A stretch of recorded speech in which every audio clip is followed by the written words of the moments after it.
Here we are, Lords, final time, day 5, Ask George. Right, Josh Caswell says, can I leave the crease yet? Sure you can. I think the over is definitely finished. Yeah, so it's controversial, I guess. I think we've both seen that happen at sort of club level many times. I think Jonny Bairstow attempted it against David Warner himself not so long ago. The confusion was about whether it was the end of the over. The umpire said it wasn't, but that they hadn't called over. It's just out. I don't think there's actually a lot of doubt about that. Ben Stokes agrees that it's out. The question would be whether the Australians might have wanted to withdraw the appeal if they had thought that, but I personally don't see any reason why they would necessarily have done that. People who are saying it's like a mancad, that's possibly true. Like the MCC, I think that mancads, which they probably shouldn't be called, by the way, are part of the game, and that line, stay behind it, eh? What do you think? Yeah, I mean, it does sound like the umpires might have been to blame if they had started walking off the square leg and hadn't called over. Almost in a way, you can notch that one up for the umpires. They can't walk very fast, can they? Because Bairstow takes the ball. Carey takes the ball and throws it pretty much immediately. Yeah. So they can't walk very far. No, exactly. I mean, I know a club umpire just sort of take it and then their arms are going like that. Just every ball. So. I find it quite irritating actually, but so the TV umpire checks with the on-field umpires. The on-field umpires clarified in the huddle that occurred out there that they hadn't said over. It's got to be out, hasn't it? Yeah, it's out. I don't know if any of these questions mention Brendan McCullum, but he's rather cross about it, isn't he? Well, Brendan McCullum said in an interview that he wouldn't be having a drink with any of the Australians anytime soon, and then Ben Stokes in his press conference said, "Oh, that was just the heat of the moment. He doesn't really mean it." But I don't think Brendan McCullum's made himself look great there. I mean, in terms of heat at the moment from coaches, it goes back in a way to sort of Bumble saying flipping murdered them against Zimbabwe and stuff, doesn't it? Do you know what it really is? It's a massive distraction from the fact that England conceded 74 extras. They batted naively. I really restrained there. Yeah. In the first innings, they dropped loads of catches. Yeah. It's a distraction. They didn't play very well again, and they still could have won. Yeah. Okay, Ben Paisler asks, has this been more Bayliss ball than Baz ball? I don't really know. It's an interesting question. Is it? I don't really understand it. Are you saying that Bayliss ball was a step on the road to Baz ball? Is that what he means? But I'm asking a camera and it's probably not going to reply. So I'm not really sure what you mean. But Stokes played in the way that he played under Bayliss, yes. Yeah. And he was all the better for it, wasn't he? He did. And there was only that mad hour, wasn't there, when happy hooking Ollie Pope played so unlike Ollie Pope. Ollie Pope shouldn't play like that, should he? No. Right. Tom Vickers says, does Stoke have a batting cheat mode? The way he switches on like that is incredible viewing. Yeah, it's just a computer game thing, I think. Yes, that's right. Yes, I know exactly what you mean. When he plays himself in, hey, here's the key thing. I think his first 50 came from 99 balls today, and I think at Old Trafford last year when he got 100, his first 50 came from 101 balls, and that famous innings at Leeds, maybe it was 150 balls or something. The point being, he's at his best when he's given himself a chance by playing himself in, and he hasn't done that a lot in the last year. And he was a reminder of what a fantastic player he is, a special player, a great player. And he showed all the skill and technique, I think, why he could open the batting. And you're right, that once he is set, he seems to have so much time, so much power, so much calm, that it's really, really extraordinary, that it's something you very, very rarely see. A great player at his best today. It happens very rarely, I know. So it's, when he averages, 35, 36? People will be saying, well, that's not great. I've always said he's not an average player. You can't judge him from averages, but today was very special. Yeah. He denied that he was cross, but I mean, it just seemed like fury, didn't it? I think there might be a question on that. Oh, right, okay. But there might not be. Yeah. So maybe let's leave it and we can always come back, can't we? Yeah. Right, Joshua Owens says, despite Stokes' innings, it is another loss. Is the Ashes truly a competitive rivalry? I mean, it's being competitive, doesn't it?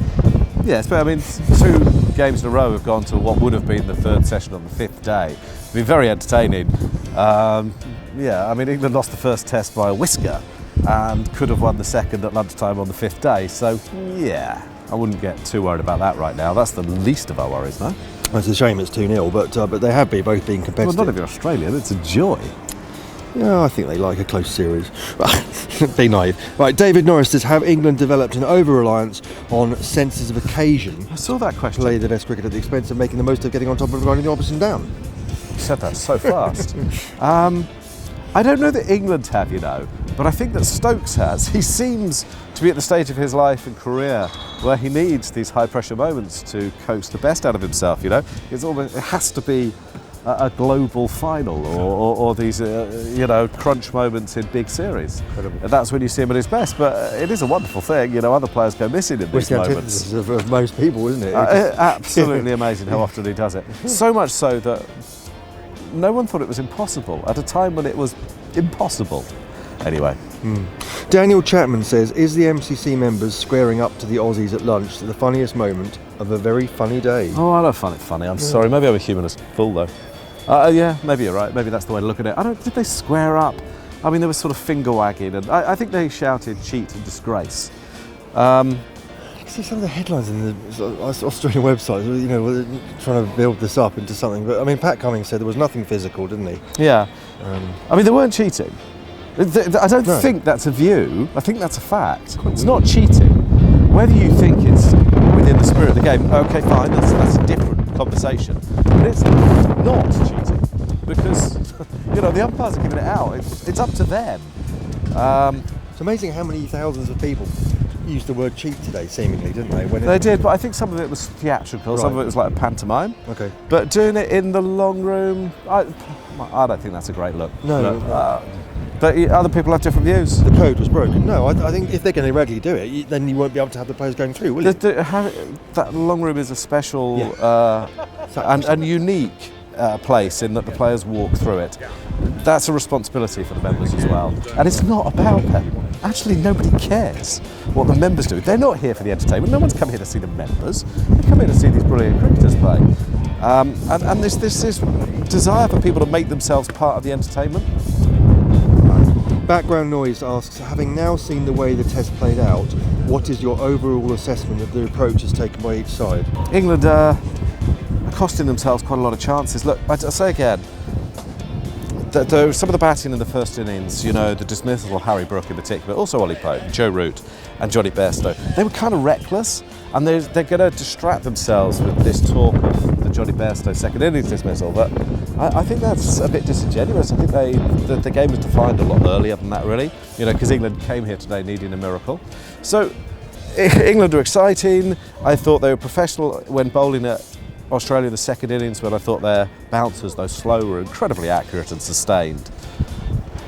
There's a lot to like, but just stop overstepping and start taking catches. I don't know, there's a lot of self-inflicted errors from England, and there aren't many from Australia. When Australia are making errors, it feels like it's because England have put them under pressure, and they do look rattled at times. This is the thing about this Stokes leadership.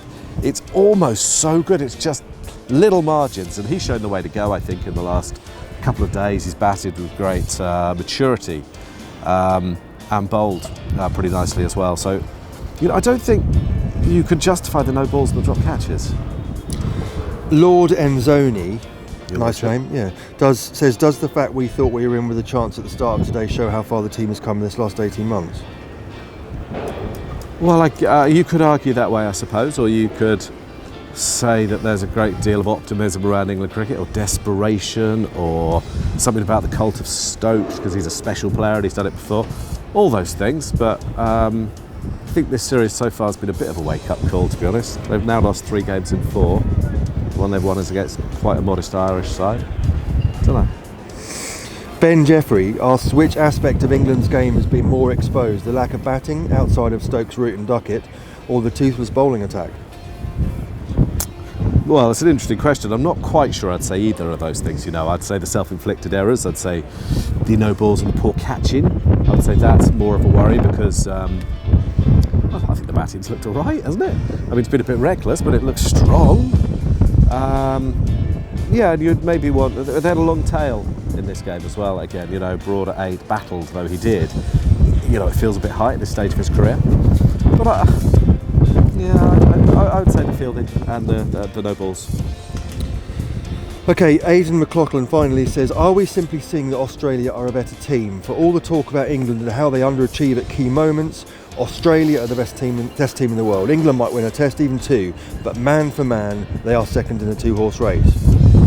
Well, that's probably fair, in that if England had won today, that it would have been on the back of the Stokes miracle, and I suppose really, really good sides don't need to rely on miracles, but Ben Stokes is pretty special, and England could have won both tests. It's not a catastrophe, there's not a chasm between the sides, let's not overreact to it. As I say, with these simple corrections, I think England could be doing quite a lot better. It's been fun. Yeah, I'm going to go off and see my turnips now. Someone called him Huw Turbervill or something apparently yesterday. Was that me? No, it wasn't you. No, they called you a turnip, but I've called you Turbervill. There we go. There have been some nice comments. I don't read them. No, I know. I should stop reading my press. Anyway, good to see you. The flattering comments are more damaging than the negative ones. They go to the ego. Honestly, I think so. Boost the ego. No point. I read the ones on Twitter. I don't read anything on YouTube. Sorry. So if you want to, talk, say hi on Twitter. Yeah, it's been fun. Thank you. Yep. See you next test.